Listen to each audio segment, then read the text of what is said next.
فرعون کو اس نے وہ خواب دیکھ لیا تھا کہ ایک ستارہ اٹھے گا اور پھر وہ گرے گا تو میری ساری سلطنت کو تباہ کر دے گا۔ نجومیوں سے اس نے پوچھ لیا، اس نے کہا کہ ایک بچہ پیدا ہوگا جو تیری سلطنت کو تباہ کرے گا۔ چاہیے تو یہ تھا کہ وہ توبہ کرتا، لیکن اس نے کیا کیا کہ اس نے بچوں کو قتل کرانا شروع کیا۔ یذبحون ابناءکم، ذبح کرا دیتا تھا تمہارے بیٹوں کو، اور بچیوں کو وہ زندہ رکھتا تھا۔ اللہ تبارک و تعالیٰ کی قدرت دیکھیے، رب بڑا ہی کریم ہے۔ آپ یقین کریں مولا کے دینے کے انوکھے ہی انداز ہیں۔ یعنی حضرت موسیٰ کوہ طور کے پاس آگ لینے جائیں تو اللہ تبارک و تعالیٰ پہلی وہی فرما کے نبی بنا لے۔ بھائی حضرت یوسف کو کنویں میں ڈالیں تو رب وہاں سے نکال کے مصر کا حکمران بنا دے۔ وہ بڑا ہی بے نیاز ہے۔ مولا کے دینے کے انداز بڑے ہی انوکھے ہیں، وہ بڑے انوکھے انداز میں نوازتا ہے۔ تو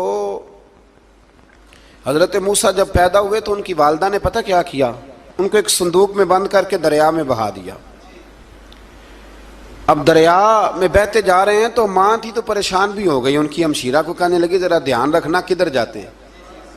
حضرت موسیٰ علیہ السلام دریا میں بہتے بہتے فرعون نے دریا کے کنارے مکان بنایا ہوا تھا۔ آپ کو پتہ ہے بادشاہوں کا ذوق ہوتا ہے، آج کل ہمارے جو حکمران ہیں انہوں نے اس کا نام فارم ہاؤس رکھا ہوا ہے، میرا فارم ہاؤس، اور پرانے زمانے میں لوگ ڈیرا کہتے تھے۔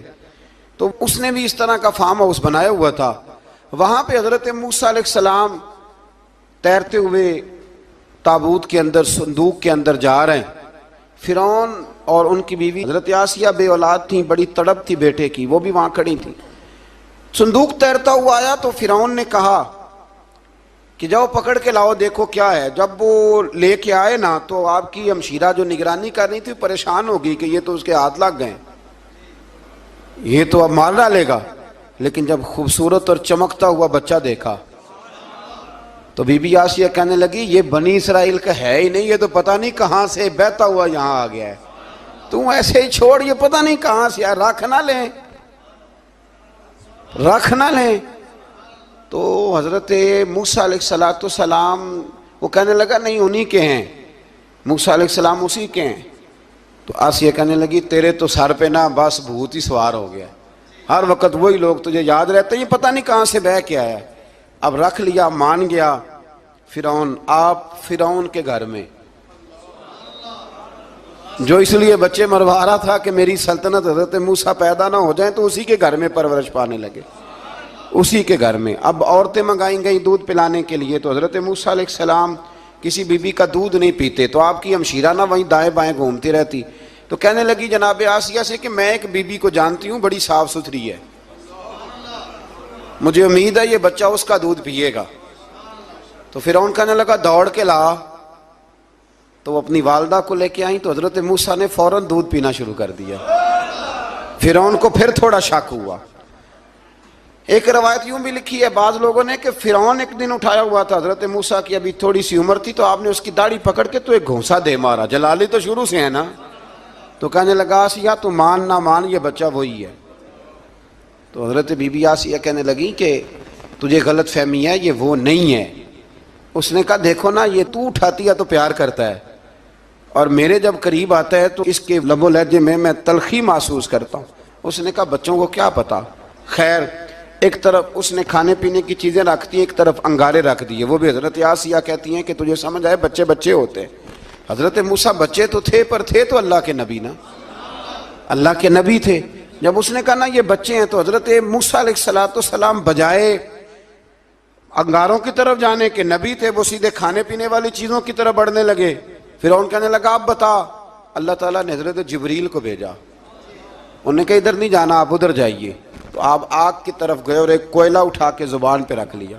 تو آسیہ کہنے لگی سمجھ آئی، بچے کو کیا پتا کدھر جانا ہے کدھر نہیں جانا، اگر وہ اتنا ہی خیال ہوتا وہی بچہ ہوتا تو آگ۔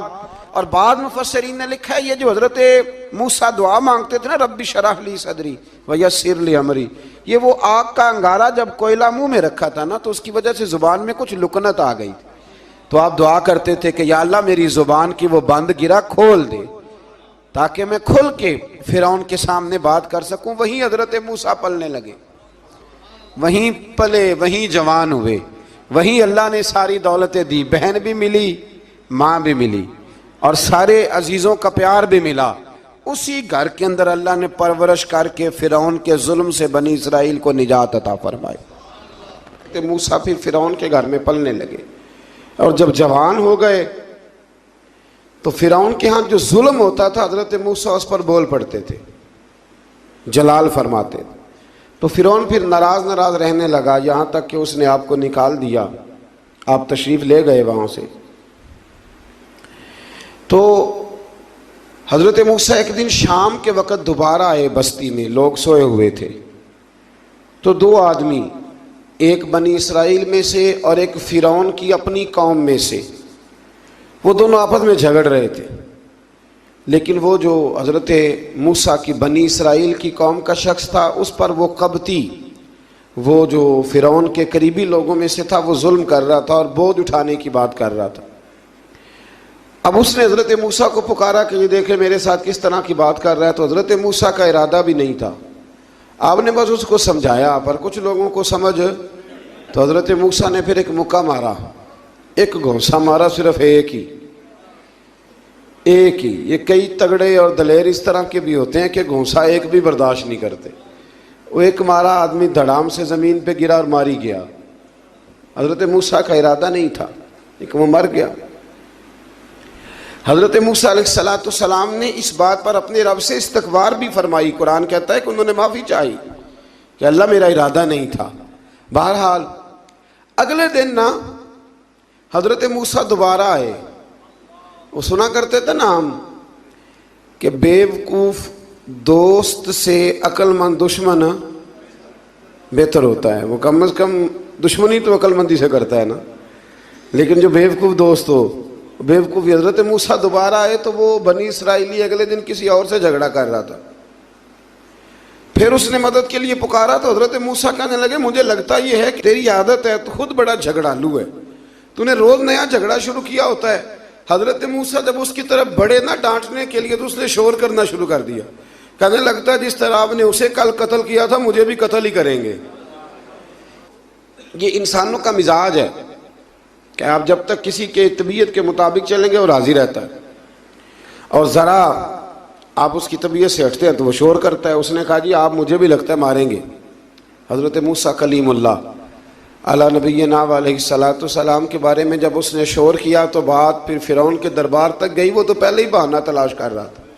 اس نے کہا ڈھونڈو, پکڑو اور معاذ اللہ شہید کریں گے.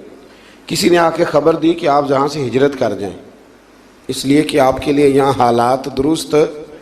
اور بھائی یہ چھوڑ دیا کریں بات کہ فلاں آدمی کے حق میں فلاں جگہ حالات کیسے خراب ہوئے. تو نبی کریم علیہ السلام مکہ چھوڑ کے کیوں آئے؟ حضرت موسیٰ علیہ السلام نے ہجرت کیوں فرمائی؟ یہ ایک ایسی عجیب بحث ہے جس کو لوگ بلا وجہ چھوڑ دیتے, بلا وجہ چھیڑ دیتے ہیں. اور بالخصوص ایک خاتون نے ایک دفعہ مجھے پیغام دیا تو میں بڑی اس کی بات سن کے مجھے عجیب لگا. وہ کہنے لگی کہ دوسری جگہ میری شادی ہوئی ہے, مجھے طلاق ہو گئی تھی, تو مجھے ایک تانا روز سننے کو ملتا ہے تو اتنی اچھی ہوتی تو وہاں نہ رہ لیتی. تو بھئی یہ کوئی تانے والی بات ہے؟ کوئی ضروری ہے کہ بیوی غلط ہوتی ہے تو طلاق ہوتی ہے؟ اللہ کے محبوب علیہ السلام کی 2 صاحبزادیوں کو ابو لہب کے 2 بیٹوں نے طلاق بھیج دی تھی. کس کی غلطی تھی؟ تو آپ کیا کہہ سکتے ہیں یہاں کیوں طلاق؟ تو اتنی جلدی بات تھوڑی کر دیں گے آپ, تھوڑی احتیاط فرمائیں بولنے میں. تو حضرت موسیٰ علیہ السلام وہاں سے نکلے اور آپ مدین کی طرف چلے گئے. مدین وہ علاقہ تھا جہاں فرعون کی حکومت کوئی نہیں تھی. حضرت موسیٰ جیسے ہی وہاں پہنچے تو ان کے اندر ایک جذبہ تھا, وہ ظلم ہوتا نہیں دیکھ سکتے تھے. جب وہاں پہنچے تو انہوں نے دیکھا لوگ اپنے اپنے جانوروں کو گھاٹ پہ پانی پلا رہے ہیں اور 2 خواتین ہیں وہ بالکل پیچھے کھڑی ہیں. تو حضرت موسیٰ کلیم آگے بڑھ کے کہنے لگے تم کیوں نہیں پانی پلاتی؟ تو وہ کہنے لگی ہمارا بھائی کوئی نہیں, باپ ہمارا بوڑھا ہے. اللہ اکبر. مجبوری یہ ہے, ہم ہیں بھی پردہ دار گھرانے کی, مجبوری ہماری یہ ہے کہ جب تک یہ سارے لوگ پانی پلا نہیں لیں گے اتنی دیر تک ہماری باری نہیں آئے گی. تو حضرت موسیٰ کلیم اللہ علیہ السلام فرمانے لگے اچھا یہ بات ہے تو جانور مجھے دو. وہ ہو یہ رہا تھا کہ چونکہ مرد پانی پلا رہے تھے تو اور جتنے بھی مرد آتے جاتے تھے وہ گھستے جاتے تھے اور عورتیں بیچاری کھڑی تھیں. حضرت موسیٰ جھٹ سے آگے بڑھے, پیچھے ہٹو. ان دو خواتین پاک باز عورتوں کے جانوروں کو پانی پلایا اور پھر آپ دوبارہ وہیں بیٹھ گئے۔ وہ بیبیاں جلدی جلدی گھر گئیں، جا کے اپنے والد سے کہنے لگی ابا جی کمال ہو گیا، اس بستی میں ایک ایسا آدمی ملا ہے جو عورتوں کی طرف دیکھتا ہے تو نیکی کرنے کے لیے آگے بڑھتا ہے، جو مجبور اور بے کس کے لیے اچھے جذبات رکھتا ہے۔ فرمایا جلدی لاؤ۔ کچھ مفسرین اور طرف بھی گئے ہیں، لیکن جمہور نے لکھا ہے کہ وہ حضرت شعیب علیہ السلام تھے۔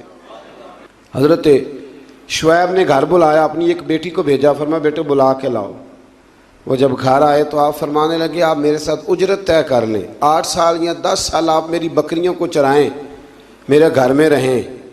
اور پھر فوراً ہی فرمانے لگے اگر آپ ہمارے گھر میں رہیں گے، دیکھ بھال کریں گے، تو میں اپنی ایک بیٹی کا نکاح بھی آپ کے ساتھ کر دوں۔ تو 8 سے 10 سال حضرت موسیٰ نے وہاں قیام فرمایا۔ اور پھر جب آپ کا نکاح ہو گیا تو آپ اپنی بیوی کو لے کے مصر کی جانب جا رہے تھے، تو رستے میں نا ٹھنڈ زیادہ ہو گئی، تو اپنی زوجہ سے کہنے لگے وہاں آگ جل رہی ہے، میں تیرے لیے آگ لے کے آتا ہوں تاکہ تو تاپ سکے، گرمی حاصل کر سکے۔ وہاں گئے تو درخت سے آواز آئی موسیٰ میں تیرا رب ہوں۔ درخت سے آواز آئی موسیٰ میں تیرا رب ہوں۔ اور حضرت موسیٰ کلیم اللہ کو وہاں وحی آنی شروع ہوئی، وہاں وہیں اللہ تعالیٰ نے انہیں وہ عصا عطا فرمایا جو پھر بعد میں اژدہا بنتا تھا۔ رب کریم نے وہیں حضرت موسیٰ کلیم کو وہیں ید بیضا عطا فرمایا۔ اپنا ہاتھ گریبان میں ڈال کے نکالتے تھے تو چاند اور سورج کی طرح روشنی دیا کرتا تھا۔ ید بیضا لیے بیٹھے ہیں اپنی۔ میں کبھی کبھی کہا کرتا ہوں کہ مولا کے دینے کے انداز بڑے انوکھے ہیں۔ بھائی یوسف کو کنویں میں پھینکتے ہیں تو اللہ مصر کا حکمران بنا دیتا ہے۔ فرعون تکلیف دیتا ہے، بظاہر حضرت موسیٰ کو دیس سے نکالتا ہے تو اللہ تبارک و تعالیٰ انہیں نبوت کی دولت عطا کر دیتا ہے۔ تو یہ اللہ تبارک و تعالیٰ کی تقسیم ہے نا جی۔ اور مولا کے دینے کے انداز انوکھے ہیں، نرالے ہیں، بے نیاز ہے نا، جب دیتا ہے تو پھر کمال ہی کرتا ہے۔ تو پھر حضرت موسیٰ وہاں سے واپس آئے اور آ کر کے آپ ڈھیل دو اور جادوگروں کو جمع کرو۔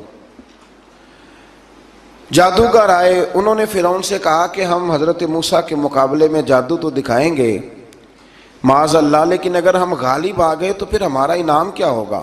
سودا پہلے طے کرنا ہے، کیا انعام ملے گا؟ اس نے کہا کہ اگر تم غالب آ گئے تو میں تمہیں اپنا قریبی بنا لوں گا۔ بادشاہوں کا قریبی ہونا بھی تو بڑی بات ہے نا، لوگ بڑے پاپڑ بیلتے ہیں قریبی ہونے کے لیے۔ اور یہ جو قریبی ہوتے ہیں نا، بالخصوص جو بادشاہوں کے قریبی ہوتے ہیں، بادشاہوں کی تباہی کا سبب بھی یہی لوگ ہی بنتے ہیں۔ یہ ان کو روز خبر دیتے ہیں کہ سب اچھا ہے، سب اچھا ہے۔ اور دنیا کے زیادہ تر حکمران انہی لوگوں کی وجہ سے تباہ ہوتے ہیں، چونکہ ان کا خود عوام سے رابطہ نہیں رہتا۔ اگر وہ خود عوام کے ساتھ ڈائریکٹ رابطہ کریں تو شاید انہیں اچھی اور صاف ستھری چیزیں سمجھنے کو مل جائیں۔ خیر، جادوگروں نے جب کہا ہمیں کیا دو گے تو اس نے کہا تمہیں قریبی بنا لوں گا۔ جادوگروں نے موسیٰ علیہ السلام سے کہا کہ آپ پہل کریں گے یا ہم پہل کریں؟ تو موسیٰ علیہ السلام نے کہا تم پہل کرو۔ جب جادوگروں نے اپنی رسیاں زمین پہ ڈالیں تو لوگوں کی نگاہوں کو سحر زدہ کر دیا، جادو کر دیا اور انہیں ڈروا دیا۔ انہوں نے کہا یہ تو بڑا جادو لے آئے۔ اللہ تعالیٰ نے حضرت موسیٰ علیہ السلام کو حکم دیا کہ آپ بھی اپنا عصا زمین پہ ڈالیں۔ ان کی رسیاں سانپ بن گئی تھی نا، دراصل وہ سانپ بنی نہیں تھی، لوگوں کی آنکھوں پر جادو ہو گیا تھا، انہیں سانپ نظر آ رہا تھا۔ فرمایا آپ بھی اپنا عصا زمین پہ ڈالیں۔ وہ عصا سانپ بنا اور جادوگروں کی ساری چیزوں کو نگل ہی گیا۔ ان کی بہت ساری رسیاں سانپ بنی تھی، ان کا ایک ہی عصا سانپ بنا اور سب کو نگل گیا۔ اس طرح کے معجزے کی حقانیت اور جادوگروں کا بطلان ثابت ہوا اور فرعونی رسوا ہو گئے۔ جادوگر سجدے میں گر گئے اور اللہ پر ایمان لے آئے۔ فرعون نے انہیں دھمکی دی کہ تم میری اجازت کے بغیر ایمان لے آئے ہو، میں تمہارے ہاتھ اور پاؤں مخالف سمت سے کاٹ دوں گا، یعنی الٹا ہاتھ کاٹ دوں گا، سیدھا پیر کاٹ دوں گا، میری بغیر اجازت ایمان لے آئے ہو، اور تمہیں سولی پہ بھی چڑھوا دوں گا۔ انہوں نے کہا کہ ایمان لانے کی پاداش میں تم ہمیں سزا دینا چاہتے ہو؟ پھر انہوں نے اللہ تعالیٰ سے صبر اور استقامت کی دعا کی۔ اس کے بعد فرعون نے بنی اسرائیل کے بیٹوں کو قتل کرنے کی اور بیٹیوں کو زندہ چھوڑنے کا حکم دے دیا۔ موسیٰ علیہ السلام نے قوم کو صبر کی تلقین کی اور کہا کہ نیک انجام اہل تقوی کے لیے، یہاں ایک لطیف بات ہمارے صوفیاء نے بھی لکھی ہے. صوفیاء کہتے ہیں کہ فرعون نے کلمہ نہیں پڑھا پر جادوگر کلمہ پڑھ گئے. وہ کس طرح کلمہ پڑھ گئے؟ تو کہنے لگے دراصل انہوں نے آتے ہی حضرت موسیٰ کا ادب بڑا کیا تھا. جادوگر حضرت موسیٰ کے مقابلے میں آ کے بھی ان سے کہتے ہیں کہ رسیاں آپ پہلے ڈالیں گے کہ ہم ڈالیں؟ آپ اصحاب پہلے رکھیں گے کہ ہم رکھیں؟ تو اتنا سا ادب کیا تو رب کریم نے فرمایا جو نبی کا ادب کرے وہ بے ایمان نہیں رہ سکتا. جو نبی کا ادب کرے وہ بے ایمان نہیں رہ سکتا، اور جو نبی کی بے ادبی کرے وہ ایماندار نہیں رہ سکتا. ختم ہو گئی بات. یہاں ہمارے صوفیاء نے یہ بات لکھی ہے کہ چونکہ انہوں نے آتے ہی کہا تھا کہ آپ پہلے ڈالیں گے یا ہم پہلے ڈالیں، تو حضرت موسیٰ سے انہوں نے پوچھ لیا. نبی کے پوچھے بغیر پہل نہیں کی تو اللہ نے انہیں ایمان کی دولت عطا کر. اللہ تعالیٰ نے فرعونیوں پر قحط سالی کا عذاب نازل کیا. فرعونیوں کا طریقہ یہ تھا کہ اچھائی کو اپنا کمال گردانتے تھے، کہتے تھے یہ ہماری طرف سے، اور برائی کو معاذ اللہ بدشگونی کے طور پر موسیٰ علیہ السلام کی طرف منسوب کرتے تھے. کہتے تھے معاذ اللہ آپ کی وجہ سے یہ سارا کچھ ہو رہا ہے.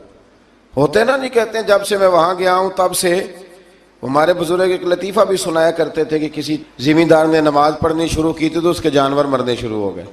اب لوگ سمجھتے ہیں کہ معاذ اللہ شاید یہ کسی بزرگ کے سبب سے ایسا ہے، حالانکہ یہ تو اللہ کی طرف سے آزمائش ہوتی ہے، اس کی حکمتیں ہوتی ہیں. اللہ تبارک و تعالیٰ نے ان پر عذاب کیا نازل کیا.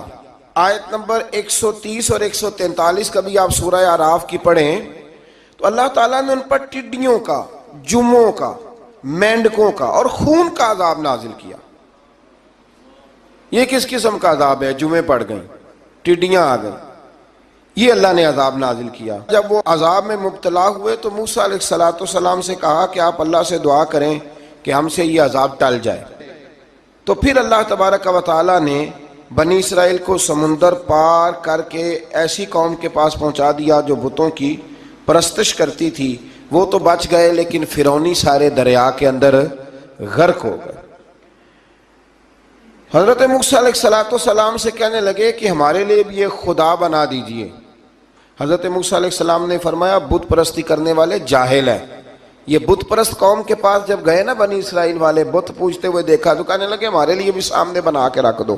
فرمایا یہ تو جاہل ہیں، تم انہیں دیکھ کے اثر قبول کر رہے ہو، اور اپنی جاہلیت کے باعث یہ ہلاک ہونے والے بھی ہیں. پھر اللہ تعالیٰ نے بنی اسرائیل پر اپنی نعمتوں کا ذکر فرمایا، اور موسیٰ علیہ السلام نے اپنی قوم میں ہارون علیہ السلام کو اپنا جانشین فرمایا اور کوہ طور پر تشریف لے گئے. اللہ نے فرمایا وہاں آ جائیں، میں آپ کو تورات عطا کرتا ہوں. 40 دن کا یہ عرصہ تھا. موسیٰ علیہ السلام نے وہاں پہ جا کے، وہ سارا واقعہ بھی انہی آیات میں ہے کہ حضرت موسیٰ نے عرض کیا تھا کہ رب ارنی، یا اللہ میں تجھے دیکھنا چاہتا ہوں. تو فرمایا لن ترانی، تو نہیں دیکھ سکتا. وہ بھی یہاں اللہ نے ذکر فرمایا. پھر اللہ تعالیٰ نے اپنی ایک تجلی جب کوہ طور پہ ڈالی تو حضرت موسیٰ علیہ السلام تاب نہ لا سکے اور بے ہوش ہو گئے، اور پہاڑ بھی ریزہ ریزہ ہو گیا.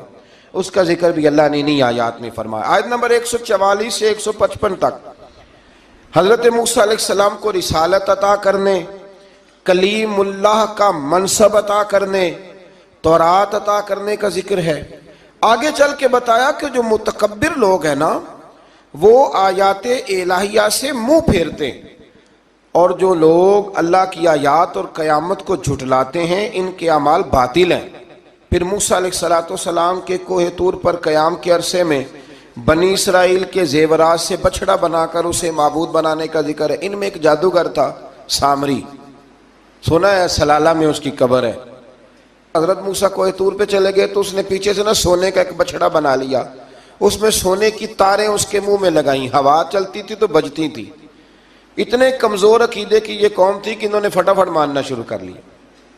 فٹافٹ ماننا، کہنے لگے یہ ٹھیک ہے. چنانچہ موسیٰ علیہ السلام جب واپس آئے تو قوم پر غصے اور افسوس کا اظہار فرمایا اور کہا میرے پیچھے تم نے ایسا برا کام کیا. انہوں نے تورات کی تختیاں بھی زمین پہ ڈالیں اور اپنے بھائی ہارون علیہ السلام کا سر پکڑ کے اس سے جواب طلبی کی. انہوں نے کہا اے میرے ماں جائے، بڑے خوبصورت لفظ ہے قرآن پاک، اے میرے ماں جائے، اے میرے بھائی، قوم نے مجھے بے بس کر دیا اور قریب تھا کہ یہ مجھے قتل بھی کر دیتے. اب آپ مجھ پر سختی کر کے دشمنوں کو ہنسنے کا موقع نہ دیں. کبھی بھی دشمنوں کو اپنے اوپر ہنسنے کا موقع نہ دینا چاہیے۔ پھر آیت نمبر 151 میں موسیٰ علیہ السلام کی دعا اور کلمات استغفار کا ذکر ہے۔ آگے چل کے بتایا کہ غصہ ٹھنڈا ہونے پر موسیٰ علیہ السلام نے تورات کی تختیوں کو اٹھایا، جن کی تحریر میں اللہ سے ڈرنے والوں کے لیے ہدایت اور رحمت کی بشارت تھی۔ آیت نمبر 156 سے لے کر 158 تک میں موسیٰ علیہ السلام کی دعا کا ذکر ہے، جس میں انہوں نے اپنی قوم کے لیے اللہ تعالیٰ سے دنیا اور آخرت کی بھلائی مانگی۔ اللہ تعالیٰ نے فرمایا یہ کامل نعمت میں ان لوگوں کو عطا کروں گا جو ایمان کے ساتھ تقوی بھی اختیار کریں گے، یہ انہیں ملے گی نعمت، اور پھر وہ زکوٰۃ دیں گے اور اس عظیم رسول یعنی نبی کریم صلی اللہ تعالی علیہ وآلہ وسلم کی وہ پیروی کریں گے۔